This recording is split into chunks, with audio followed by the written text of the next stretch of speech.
Maruchan superfans are everywhere. From the busy moms who want to deliver maximum flavor in a flash to dorm room diners who want to put some slurp in their step. There are a ton of copycats you could use. But if you want to bless your bowl, there's only one true Maruchan. Whether you choose instant lunch, ramen bowls, yakisoba, or restaurant quality gold, Maruchan is the only ramen worth obsessing over. Smiles for all. Maruchan. See what all the ramen hype is about at maruchan.com. 'Tis the season to shine with H&M. Discover the holiday collection and find fashionable pieces for your wardrobe or for under the tree. Get inspired and dazzle with this year's glam. From tuxedo styles, bow detailed pieces, impressive prints, and more. From unforgettable looks to unforgettable gifts. With fashion finds to home decor, find it all at H&M. Treat your loved ones and yourself this season. Shop in-store or at hm.com.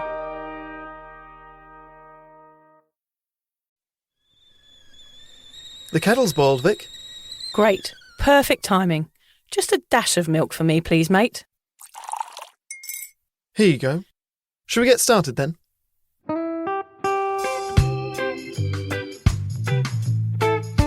Have you ever woken up on a Sunday morning and said, I'm never drinking again, and then found yourself waving $50 at a barman by happy hour? Are you wondering why everyone else can stop at 1 while you head to a dodgy after-party with a weird bloke called Disco Dave? If so, it might be time to take a deeper look at your relationship with your reliable social crutch, alcohol. On each episode, we'll investigate our own dysfunctional dealings with booze and find out if it's possible to stop this deeply ingrained habit before things get too messy. Yep, we're going to open up a shame shed of humiliating drinking stories to help you understand why waking up from a booze coma each weekend with a kebab sticking out of your top pocket might actually be negatively impacting your health. Hamish and I are here to delve into what it's like being sober, an unwanted warts and all look into why giving up those cheeky pints or putting down those mummy wines will make you feel happier, help your anxiety and mental health, and turn you into the most sparkly, authentic version of you. Won't that mean I become boring though, Vic? Well, Hamish, we'll just have to wait and see. I'm Victoria Vanstone. I'm Hamish Adams-Cairns. And this is Sober Awkward.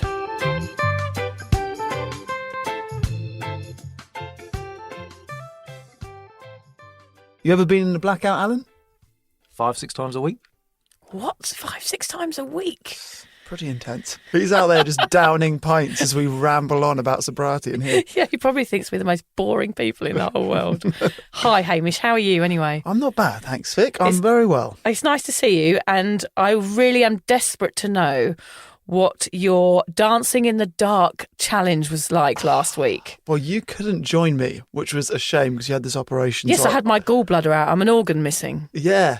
So I went alone and it was absolutely extraordinary. It was in a school gym, so a big basketball court-sized gym, and there was maybe 15 of us. I was the only boy that wasn't the 8-year-old kid who was there with the aunts. And I did get dressed up, like we said, in rave gear. Okay, great. And what I realised is a few things. Firstly is it's almost completely pitch black, but you can sort of see the silhouettes of people. You've got plenty of room because it's a massive room, like I said. I thought I'd released my inhibitions 5 minutes in. But really, it's not until about the 45-minute mark that you really go for it. So it's like taking drugs. You sort of peak. I thought I was gurning. I felt like I was gurning. I didn't feel drunk, but I felt like I was high for quite a lot of it. It just proves that you don't need alcohol in those situations. That you went somewhere, you danced, you had a brilliant time, you peaked like you would do on a drug or on anything that was synthetic that you were to put into your body, and you did it with nothing in your body apart from a bottle of water. I smiled for an hour. At the beginning, I was thinking, "No, I don't like this song. I do like this song." By the end, I didn't mind what the song was. Yeah. At clown school, we did a lot of if you feel an instinct to move or do a certain thing with your body, then you would explore it to the extreme. Yep. Same when dancing in the dark. This is a weird dance move, but it feels quite good. I'm going to carry on doing it. No one cares. No one can see. So that was a nice feeling. And I actually think this might be my new favourite way to listen to music. Okay. So I love listening to music in the car because you've got something to see and you can hear the music and hear the lyrics. Some people love live gigs. I think live gigs is great if it's a song that you know and it's a band that you know and you can sing along. That's fun. But listening to songs that you don't really know in pitch black with none of the distractions of the lights and the smoke machine, just the music and you dancing however you want is awesome. Okay, I'm so excited about going with you. Oh, and the girls that run it were so lovely. I said that I need to go again with you. Yeah. I got a photograph. And it was funny. People don't really mingle. I thought maybe we'd chat before or after. No, people are there to like get the job done. Get the dance out. It is like going to the gym for the other people there is what I was thinking. They want to go there. They want to really go for it for an hour, which is a long time. Like an hour is a long time if you're sober in the dark. You're not, going to the loo, you're not going to the bar, you are just dancing full on. And then people pack up their bags and disappear. And it's a Tuesday night in a school. It's so random. I genuinely loved it. Okay, it was great. so good, so good. I'll happily go again with you. I've done the silent disco before, which I think is a similar thing, whereas I just felt like in my own head, I could hear the music. I didn't care what anybody thought about me all of a sudden, and I just totally went for it. I'm so glad these challenges are working because it's just proof that you can have fun without booze. It's exactly what we wanted, Hamish. This is particularly good for anyone that does have a party coming up and they're going to go to it and dance. They're nervous about the dance floor. This is a really nice, soft way to build the confidence that you can dance sober. It's called No Lights, No Lycra for everybody. I think they run them all over Australia, so look it up. Absolutely brilliant. And how is your sobriety going generally, Hamish, I must ask? So we are recording this as I drink a non-alcoholic beer, which has become more and more frequent. I had one yesterday at a restaurant when the three people I went were all drinking cocktails, and I was quite happy with a non-alcoholic beer. So I am enjoying it. I did have a challenging day almost a week ago. It felt like the end of Christmas Day, where all of the excitement has happened and all of the build-up is over, and now you've got 364 days until... It felt a bit like that. I felt a bit flat. So I could have bought you some Bubble and Squeak to cheer you up. Yeah, that would have done it. How are you doing? Yeah, I'm good. I was really fascinated by this topic this week. So I often talk to my sister Louise about things. She's been on the podcast before. She's 22 years sober now. So she's always good to run the topics by. And she came out with this brilliant story, which I'm going to have to tell you quickly before we start because it's related to everything we're talking about today. And we're talking about blackouts. And she told me the story of somebody that her ex-husband used to know. The morning after this big work event, they had to explain to this guy what had happened to him. He'd woken up, not remembered anything from the night before, and they'd been on this work function, and he had kind of disappeared, this mate of theirs. He'd been drinking quite heavily. All the bosses were there. It was like the big annual get-together for the end of the year, big like free bar, big celebration. And the guy had disappeared, and they was like, where's he gone? Where's Dave gone? Wherever his name was. They couldn't find him. Then they suddenly turned around. They were in a massive Chinese restaurant that has those huge fish tanks where they keep all the sort of crustaceans and the big lobsters and stuff. And they turned around and the guy had taken all of his clothes off apart from some really small pants and was swimming in the tanks. Just in his pants and grabbing hold of the lobsters and stuff and waving at his boss. If you saw that in a film or TV show, it would be too far. That's not real. It's happened. It's a true story. And what were the repercussions? My sister was pretty certain he got sacked. They had to tell him the next day that, that's what had happened. Yeah. By the way, this is what you were doing. So that's what we're talking about today. I mean, gosh, how embarrassing.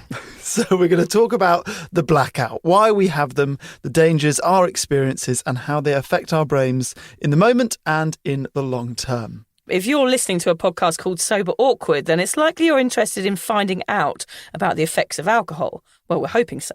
If, like Hamish and I, you've ever got 3 sheets to the wind, blackout wasted, and wondered why 1 minute you're in a London bar ordering tequila shots, and the next you're waking up in a bunk bed in a run-down motel in Madrid with twigs in your hair wearing one shoe, then we hope this episode will make you think twice about over-drinking.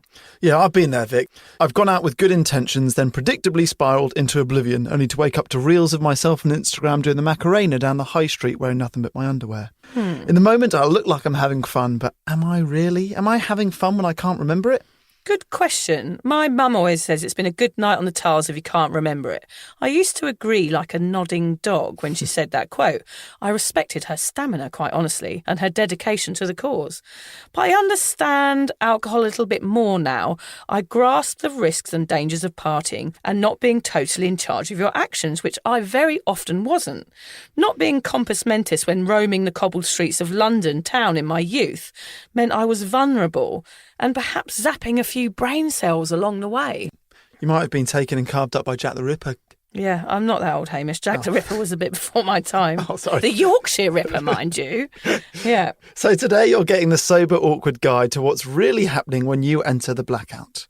If you are considering giving up booze, this might get you thinking about your lovely brain. And if you're already sober, then this is going to be yet another reason to stay on track. Yes, I don't have that many brain cells left, Hamish. So I definitely want to take care of the ones that I do have left over from my boozy days. Do they have names? Dave and Tony. Right, just the two of them. Yeah, just two. So the science behind this is very fascinating. When I say blackout, I don't mean passing out or losing consciousness. I actually mean the moment you've had one too many flutes of sparkly and you seem to slip into a kind of wide awake coma. It's just after that part of boozing when you feel like you're having the best night of your life and you feel invincible and accept that disastrous top up from a guy holding 2 jugs of sangria. Boom. Welcome to the void, the space between elation and sleep. So what is a blackout? A blackout is the point of drunkenness where your brain actually becomes incapable of making new memories. But why do our brains go into shutdown when pissed? Well, it can depend on how much you've drunk and how quickly. You can tell us about that. Okay, the speed at which drinking occurs is a factor in blackouts. When several alcoholic beverages are consumed in a very short period, the blood alcohol content spikes, and this suppresses function in the hippocampus. Neurons in this region of the brain are responsible for turning short-term memories into long-term memories that remain in the person's conscious recall. When alcohol impacts this part of the brain, the events that happen do not get converted to long-term memories and, in a sense, evaporate as if they never occurred. Gosh, isn't that amazing? The brain is pretty incredible. Like, the more we do this podcast, the more I learn about our lovely little brains. It just amazes me. And how much we're screwing them. And how much we're fucking them over completely. Yeah.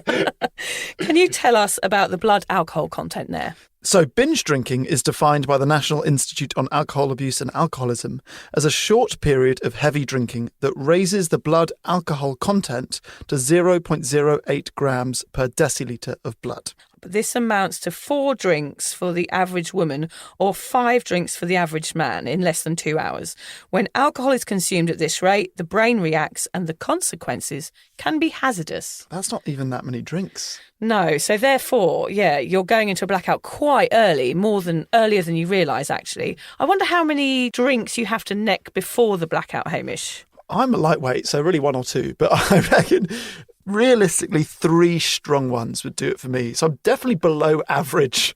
But yeah, when I was at Newcastle, they had these trebles bars. Oof. So have you heard of these trebles No. bars? A trebles bar, it would be 3 treble vodka Red Bulls. Oof. So 9 shots Yeah. for £4. Whoa. £4. And everyone said, over the course of university, you can get up to 6 and then 12. You can keep doing them. I never had more than 3. So and I is this- never remember the walk from the trebles bar to the nightclub. So Not you once. managed to even get to the nightclub, I'm surprised by. Yeah. And then the nightclub was £1 Jaeger bombs. Oh, So God, you'd have 10 shots by the time you got to the nightclub. that is killer, isn't it? Insane. I don't remember much of my time at university, not that I was there very long, because I had the Luton record for downing a pint of Snakebite and Black, which is just this cider and beer and Ribena Yeah. for the quickest in Luton. Yeah. Which was how many seconds? It was like 2 seconds. Okay, how many of those would it take you to get blacked out? Well, I'm a gulper, so I drink very quickly. A gulper could also be translated into the word alcoholic, perhaps. I try to make it sound a bit more approachable by saying I was a gulper. I drank quickly, but yeah, actually, I think it has other connotations. I was always drinking to get pissed, again. That could have another meaning. The more I drank, the more I wanted. That was my problem. So binge drinking habit meant that if I went out, it was always going to be big and it always ended in a blackout. I didn't really see the point in having a few drinks. I just always wanted to get to the point where I couldn't remember anything, probably because I thought that's how I was meant to drink. I just thought that's how everybody drank.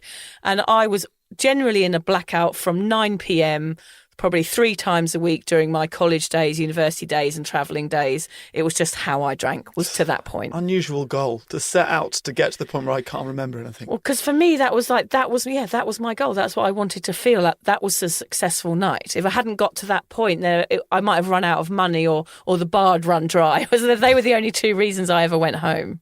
So let's start with the reasons why people drink to blackout. People unlike me, hopefully, more the general public than the heavy boozer. What do you think, Hamish? Okay, so the first point I wanted to make was maybe that it's out of curiosity over what it feels like to be very intoxicated. Take something to the extreme. I think that's all right the first time. Yeah. But then you know, and you should know But better. then you know and go, oh, God, that was awful. I can't remember anything. I'm going to go home and live my life and be alcohol-free from now on. But of course, that doesn't happen, does it? There's a belief as well with drinking that it's going to result in you feeling good. And you think that in a blackout, you're feeling good, whereas you're not. You're just totally unconscious. So there's kind of this lie that actually drinking to that point is good. But of course, it's not. Yeah, unless you're having a really tough time in life, and that's the goal, is the blackout is a better place for you to be than to deal with real life. Of course, that's the dangerous. escape of, the spiral down into alcoholism is that because you're escaping your real life. Yeah. Some people like to drink to blackout in order to reduce stress, so I guess that could feed into that. Yeah, and to feel older. To fit in, everyone else is doing it, so I guess I should. For confidence issues, like we spoke about before, like teenage boys and girls trying to get it on. Yeah.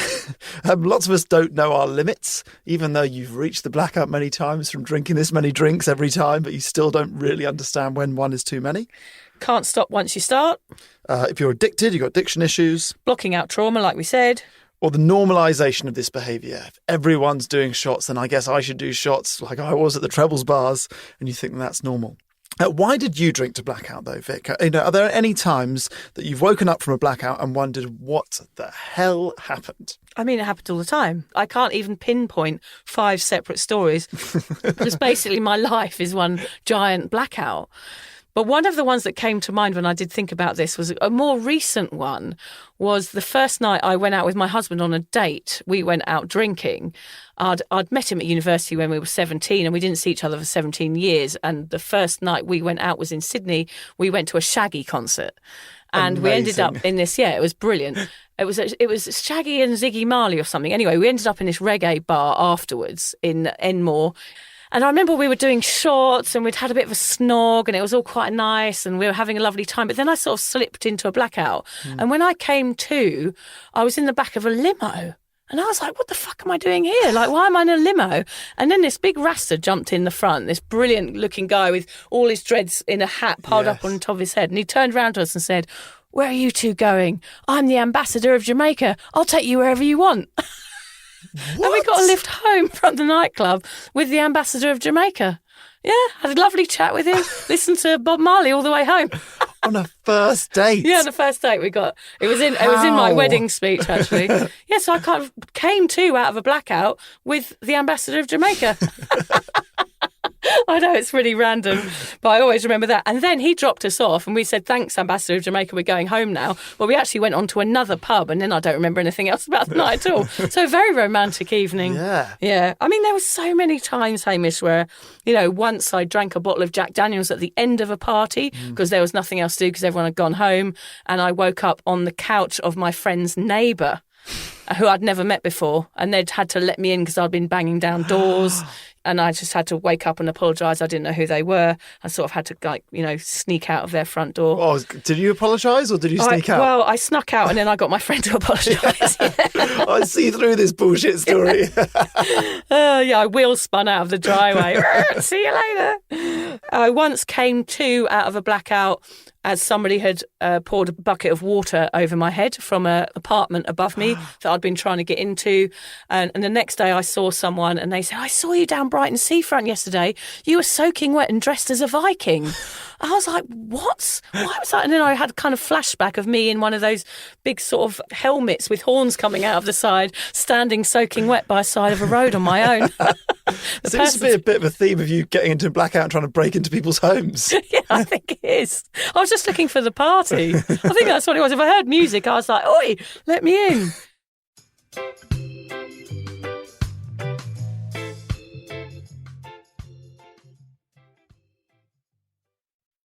I once came to in a water fountain looking at a fish, a bit like the guy with the lobsters. Yeah.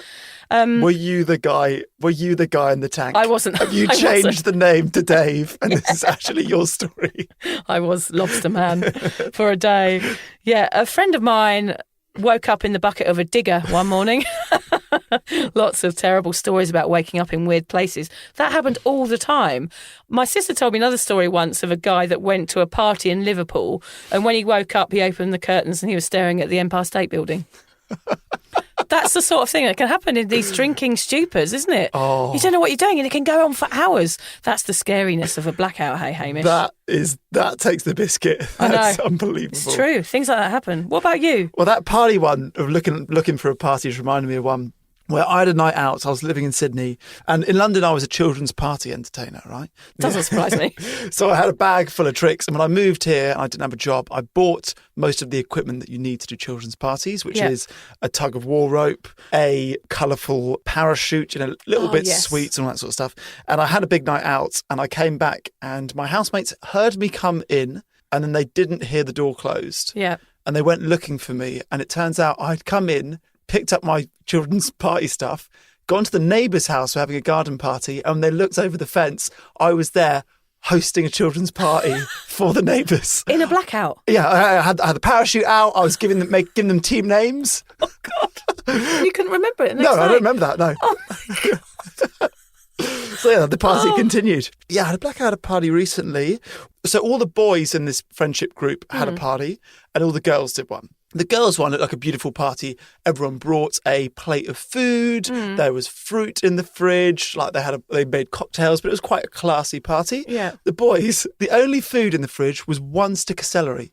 The whole fridge was booze. Yeah. And it was drinking games. Yeah. And when the girls arrived at the boys' house, because everyone's partners were there, they walked in through the door. I was butt naked, the only naked person at the party, playing pool and riding a bicycle. Yeah. And then they renamed me Diego. So Diego was my alter ego. In that circle of friends, I'm Diego. Oh my God. So yeah, and everyone's. Oh yeah. And you have no recollection of where you got the bike from or anything? The bike was in the corridor. Because in the end, there's a video of me dancing down the corridor, spotting the bike, dancing away from the bike, and then you can see my thought process. Hang on, bike, that'd be funny. I should get on that bike. Naked, get on the bike. pool. Yeah. So the bike was somebody's. Right. So that wasn't great. I hope he wipes the seat afterwards. Funny enough, when I told that group of friends I was going sober, they were like, "Will we still get to know Diego?" The trick is going to be discovering Diego sober. That's totally. My challenge. I hate to break the news to you. I think Diego might be something that is in your past. You reckon Diego's gone? Yes. Oh. On a holiday, I got a henna tattoo on my forehead, 4-letter word. Not rhyming with puck, it rhymes with punt. Ah, you got a henna tattoo on your forehead of a word that rhymes with punt. Yes, and it was the last day of the holiday. And I came back overnight and I was working the next day. So it was a Monday and I worked in a really posh cigar shop on Jermyn Street, opposite the Ritz, called Davidoff. And henna lasts quite a long time. Quite a long time. So what I did is I put a big elastoplast on my forehead and I said I'd injured it sailing. So for a week I wore this huge plaster on my forehead to cover up this punt tattoo. Have you got a picture of that? Yes. I need to see that, I'll please. scroll right back on my Facebook and I'll find that for you. We can post that. I once woke up with something written on my forehead and I was like, what's Bonnock? I couldn't understand. I was looking in the mirror, but of course when I realised it was backwards, it was knob. Yeah. And the last one is I left my phone and wallet on top of a car and drove home. And then we realised when I got home that I'd lost both, right? So I'm livid. And Liz said, "Hey, you're in a bad mood. You go to Vodafone and cancel your phone. I'll go to the fancy supermarket and get us nice food for dinner." So we did that. And I'm walking back up the hill from Vodafone. Liz goes, "Got a better idea. There's a Mexican place here. We're going to have a taco each on the way home. Taco's a happy food. It will cheer you up." Yeah. So we go in there, have a taco. Happy hour margaritas. Oh. We had 3 margaritas each. Then we had a bottle of wine. Lethal. And we were partying. There was a tour bus of guys turned up and like 40 of them got out partying on the street. There was live music. And we got home that night. I remember throwing up at home. And in the morning, Liz hobbled around the corner. I was lying on the couch and she'd broken her foot. We've got no memory of how she broke her foot. And she said, "Hey, where's my phone and wallet?" Oh, she'd lost them all. No, I'd put her phone and wallet with the supermarket bags into the fridge freezer. Oh. Her handbag was in there. But yeah, she broke her foot. No recollection. No idea how she did it. Neither of us have got any. We might need to get Liz on with a few blackout stories, might we? Oh yeah. Oh no, she'll be the end of her relationship with my parents. Oh. Yeah, let's not. She's never blacked out ever. No, she is the Virgin Mary. God, they're so interesting. We actually put it on Cuppa for people to write in and give us some of their blackout stories. There was a great response. Thanks, everybody. There were so many, I can't even read them out. Hamish, start with the first one. A few of the highlights. So someone got in touch who had looked at their maps the next morning and realised they'd walked miles when they got lost on their own. That's awful, isn't it? It's quite scary. It's bad. There was one lady who went missing and her family contacted the police. Oh, God. Somebody blacked out in a Sainsbury's car park. We've all done that, haven't we? Aldi, yeah. A lady woke up at the wheel of her car, came to as the police were stopping her. Oh, no. Yeah. Was she driving? Yeah, she was driving. She got a DUI, yeah. That is not good. Not good. There was a woman whose daughter, this is quite good. There was a woman whose daughter asked her for advice, but she was in the middle of a blackout, so now she has no idea what advice she gave to her daughter. It was a bonding moment that she feels might have melted into the abyss. Yeah. She might have said anything. I mean, we miss out on so much, like because you look like you're okay, but you're not. So people will still talk to you in a way that they think you're there, but you're not. You're gone completely, aren't you? You can sniff out the precariousness in all these stories. When you're in a blackout, even though to others you might seem quite together, the lights are on but no one's home, which leads to bad judgment and really risky behaviour. There are so many reasons blackouts are hazardous. Binge drinking to the point of blackout causes a Thai whiskey bucket full of issues. So what's the first one we got here? You're gambling with your life in a blackout, Hamish, is what we're trying to say here. Blackouts can even lead to more serious issue with booze because you need more to get you to that same level of intoxication. Like me, my drinking actually escalated because I needed more to get to that point. Thus begins the lovely spiral into alcohol use disorder. Oh, gosh. I don't think everyone's ever called it a lovely spiral. This is a first. You can lose the use of your gag reflex in a blackout, and that can lead to you choking on your vomit. Yeah, I know we laugh a lot in this podcast, but we really also like to drum into you the dangers of what we're doing on a weekendly basis. Yeah, that is scary. And I know 2 people in my life who have passed away in that manner. Wow. Yeah. Friends of friends, not close friends, but it does happen. People do choke on their vomit. It's frightening, yeah. So blackouts put you at more risk of chronic diseases, stroke, heart disease, liver disease, certain cancers, high blood pressure, and the body pox. Not that again. The STDs. I love to talk about the body pox. Yes, your favourite STD. Not many people have got a favourite. I love that one. Alcohol poisoning. You can get your stomach pumped. It's very 90s. Alco pops. The risk of injury or death in an accident. Falling down stairs is obviously a very common one in blackouts. Yeah, so alcohol poisoning is so dangerous. There's another thing that comes along with over drinking, which can be violence, not to yourself, but to others. People act out changes in personality. Some people drink so much that you literally don't know what you're doing and you act like someone else. You can act in an aggressive way, which isn't part of your personality. So it's quite frightening. Diego comes out again. Memory and learning issues, and those last forever. Yeah. You're doing damage there.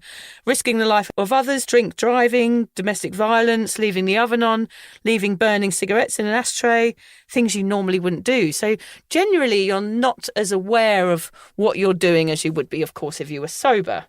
So when looking into this, Hamish, I also found that women are more at risk of blackouts than men.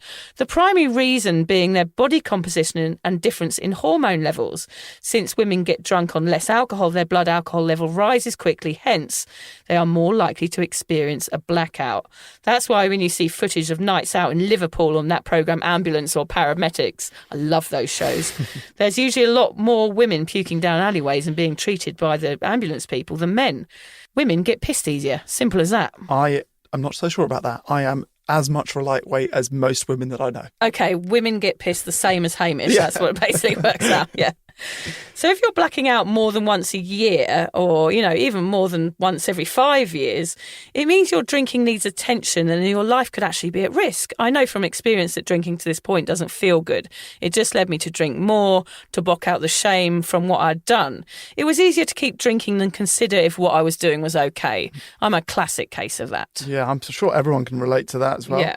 Looking back, I wonder if we would have listened if someone had told us the damage we were doing.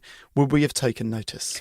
I hope so, but I guess this highlights the problem with the normalised binge drinking culture in our society. It's that kind of, look, everyone's doing it, so I may as well too. I guess it's okay when you're in that situation, but when you really focus in on it, it's actually so risky. It's a really fucked up thing to do to yourself. How do you feel after blacking out, Hamish? I mean, I guess, obviously, hungover is the first reaction, but more relief is what I would feel. Mainly that, I can wiggle my toes and move my arms and I'm not... You still got 10 fingers? Yeah. I had to wake up with 9 once, so you can imagine the shame there. But yeah, I guess the relief that at least physically I'm all right. There's then the slight fear of what have I done or said that does come creeping in. Oh, that feeling is the worst. So I guess I always regretted it, but never enough to never drink again. It never hit home so hard that like, right, that's it. I'm sober from tomorrow onwards. What about you? How did you feel after a blackout? I used to feel very, very embarrassed after I black out. I mean, I would dread those cringy stories from mates. I remember my ears used to go hot with embarrassment, the flush, as I had my roast dinner on a Sunday and my mates would recall all these awful stories. I laughed along with them, but it's very frightening when you're listening to people telling you about yourself, but you don't know who you are in that moment. Like, I couldn't remember anything. There'd be 5 hours a night when I wouldn't remember, and they'd say, you were doing this, you were smashing pint glasses, you'd climbed up onto the roof, you'd done all this. I'm just literally sitting there aghast at what they're saying because I don't know that person. And actually that person wasn't who I am. Did you feel different getting drunk 20 years ago before there were so many phones and footage of a night out than you did recently? Well, I think recently I was getting more aware of my drinking. By the time phones and everything were about, I tend to not get drunk in that way where there were other people. I wasn't really clubbing. I'd already had kids and I wasn't in that sort of environment where people would have taken photos. It would have been weird if somebody had sent me something like that. Yeah. But back in those days, I guess you were a bit more free because you just could basically get away with it a lot more. Yeah, it's just a stranger telling you that like a dick. Yeah, and it's not going to turn up on the internet the next day. Like, you could do whatever you wanted. I mean, we were crazy back in those days. I'm sure it's similar now, but there's going to be even more fear with a hangover now because you know that someone's got the footage of it, which would be awful. So the fear of the unknown caused anxiety for me. So that blackout period, that time when I couldn't remember anything, that was when I woke up the next day and thought, oh my God, what was I doing? And for me, that caused anxiety. And as you know, Hamish, my anxiety is actually what led me to be sober. So what we're saying is, it's bad being in a blackout and it's bad getting hangovers and having anxiety. But all of these things are actually going to lead you into a happier and more healthy lifestyle. So they're not always bad. They're often part of the journey. And I'm glad that I went through all of this stuff because it means I had to address this issue. And also, same as you, every morning I woke up and I was surprised that I survived. I sometimes couldn't believe that I was still in one piece. And sometimes on the new year of the millennium, I was not in one piece, but I was alive, which is incredible. And I used the fact often that everybody else did it that made it okay. So that's really common. In one podcast with Lucy Hamish, we mentioned a book quote that she said that was this brilliant explanation of hangovers when the thoughts start to appear before you. You're sort of sitting on the toilet or retching into a bin or whatever you're doing on a Sunday morning. And then suddenly you remember snippets of the night and it's like bloated bodies floating to the surface of a lake. God. Yeah, I know. But you can feel it, can't you? You can feel like the misery in it as one pops up and you remember that and, oh God, I was doing that on the dance floor and, all of these horrible feelings coming to the surface. So they were all horrible feelings after being blacked out. But those feelings led me to who I am now. Interesting. And so I haven't got any shame over them now. They are part of my story. Our sage advice would be to never get pissed to the point of blackout. It messes with your brain and the implications can be life-changing. So if you're someone that can't stop at one, we recommend don't start at all. Don't pick up that first drink. We promise you'll be much happier and much safer if you don't. As they say in AA, it's that first drink that does the damage. Yes, sobriety is about liking yourself enough not to drink. Putting yourself in danger means you are being hostile to your own body. Start respecting yourself. Look inwards and try to unravel your relationship with alcohol so you can live a longer, healthier life, free from shame and free from stomach-pumping devices and lobster tanks. Oh, yes. I won't be going in those lobster tanks again. I knew it was you. I wonder what they actually do, Hamish, when they pump your stomach. I mean, I don't think I ever had my pump stumped. My stomach pumped. Do they put a toilet plunger in your bottom or something like that? Sounds painful, but a little bit arousing. Oh, gee whiz. It is quite arousing, actually. I have had it done. I'm asking them, can you stop? I don't drink. Would you mind pumping my stomach? I'm knocking on the door of the hospital. Excuse me, I haven't had anything to drink, kind sir, but I think my body needs pumping. Not her again. It's my birthday. Body pump. So we wanted to finish with a quote today, but really difficult to find any quotes about a night out that are involving blackouts because no one can remember them. That is so true, yeah. I mean, there are no quotes. I searched high and low to find something inspiring for us to finish the podcast off, but body pumping is going to have to do. We just wanted to mention our email address because we forgot to mention it earlier, which is vicandhamish@soberawkward.com. If you have any questions or you want to ask us anything, just email us there. Before we go today, Vic, I do want to give you a gift. Oh, I like gifts. Because you had an operation this week, and it was a bit of a tough week. It was a tough and week. you couldn't come dancing with me. Yeah. So this is from Liz and I and Sunny. Oh, you are so sweet. It's in a David Jones bag everywhere. It's posh. It is posh. Is it posh, is it? Yeah, and I wrapped it's it. nicely wrapped. It's got rainbow wrapping paper. You know I love rainbows. Yeah. Anything with a rainbow on. Oh, giftoids. Giftoids. Giftoids. Oh, the gift of doids. Oh, look at posh box, everybody. Carton, right. England butter. Oh, it's teas, everybody. It's mixed posh teas with English breakfast with butter oat crumb biscuits. Oh, butter fudge. Oh, anything with the word butter and fudge is right up my street. Yeah. I think they're English. I think it's an English brand. Triple I believe. chocolate chunk biscuits. Yeah. Oh my God, you know what I'm doing tonight, don't you? Big tea and biscuit party. You're going to say something else then. But yes, I'm having a big tea and biscuit party on my own in the bath. Yeah, these are the posh teas. Don't share these Oh, around. thank you, Hamish. You didn't need to do that. That's very kind of you. not How at sweet. all. It was a bit of a tough week. I had to go to hospital and get part of my body removed. Yeah, your penis. Yeah, yeah, that's the truth about it. I had a correctional surgery, yeah. No, I had my gallbladder out. I don't know whether it's a leftover sort of thing from drinking, because due to general bad health, you can have gallbladder problems. I wonder if it is due to 25 years of binge drinking and going into blackouts, but I'll never know. So let's just pretend it's not. And if you're wondering what I was thinking, which was, did they show it to you after they removed it? No. They didn't. They didn't. I remember my nan used to have a little jar with her gallstones in it. She used to shake them around in a jar. All right, dear. And she used to have, it's my gallstones. And show them to us, yeah. Nice. Yeah. I didn't get them, unfortunately. That's my present for you next who week. inherited those? Yeah, I'll bring them in next week, don't worry. Let's go and grab Alan and get him to get his stomach pumped. Oh, yes, I'm sure he'd be up for that. Alan, we're taking you to hospital. Thanks for listening, everybody.